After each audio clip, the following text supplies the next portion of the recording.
Polisi mengidentifikasi seluruh jenazah korban kebakaran gedung Teradron di Kemayoran, Jakarta Pusat. Ke-22 jenazah sudah diserahkan ke keluarga untuk dimakamkan.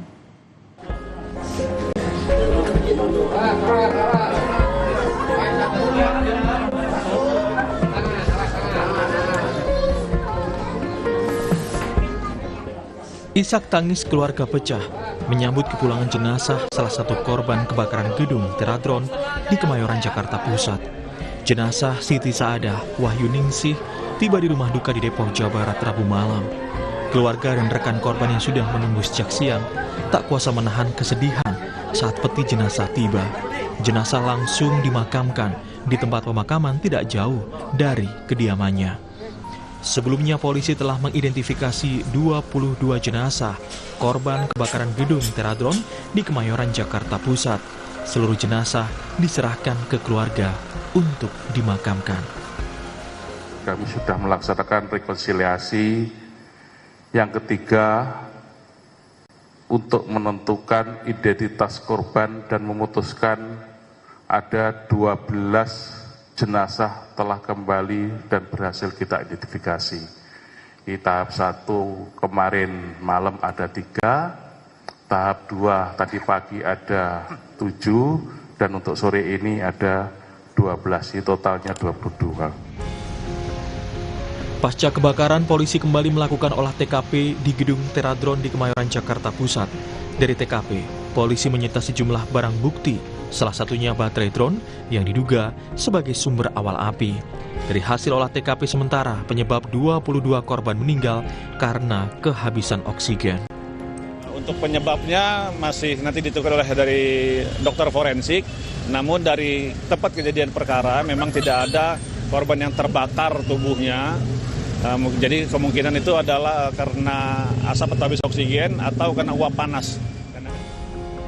Gubernur DKI Jakarta Pramono Anung menyesalkan gedung 6 lantai itu tidak memiliki akses evakuasi darurat. Pramono menegaskan siapapun pemilik gedung harus mempersiapkan akses darurat agar peristiwa serupa tidak terulang. Sementara itu, Menteri Dalam Negeri Tito Karnavian menegaskan perlunya regulasi yang mewajibkan pemerintah daerah melakukan pemeriksaan rutin kondisi gedung, terutama yang memiliki potensi resiko kebakaran tinggi. Langkah ini dinilai penting untuk mencegah tragedi serupa. Kami mengharapkan bagi siapapun yang mempunyai usaha yang seperti ini, hal yang berkaitan dengan keselamatan menjadi hal yang penting. Ini menunjukkan lantai 6 tetapi tidak dipersiapkan untuk evakuasi dan sebagainya.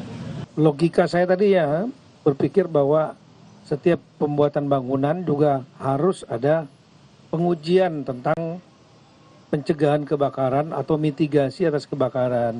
Kalau misalnya lalai, ada nggak teknis yang dilalui, aturan yang dilanggar, aturan prosedur untuk kelayakan gedung misalnya. Gedung Teradron di Kemayoran, Jakarta Pusat terbakar pada Selasa 9 Desember dan menewaskan 22 pegawai. Gedung milik PT Teradron Indonesia ini merupakan kantor cabang dan memiliki kantor pusat di Bandung. Dari laman resmi perusahaan, PT Teradron Indonesia kini dipimpin oleh Michael W. Siagian sebagai CEO. Perusahaan ini mulai beroperasi di Indonesia pada 2016 sebagai penyedia berbagai aplikasi pemanfaatan teknologi drone untuk berbagai sektor industri dan aplikasi, seperti survei lokasi, sektor energi, hingga kehutanan. Sejumlah BUMN dan perusahaan multinasional seperti PLN, Antam, Pertamina, Total, dan Chevron merupakan nama-nama mitra yang telah memanfaatkan layanan PT Teradron Indonesia.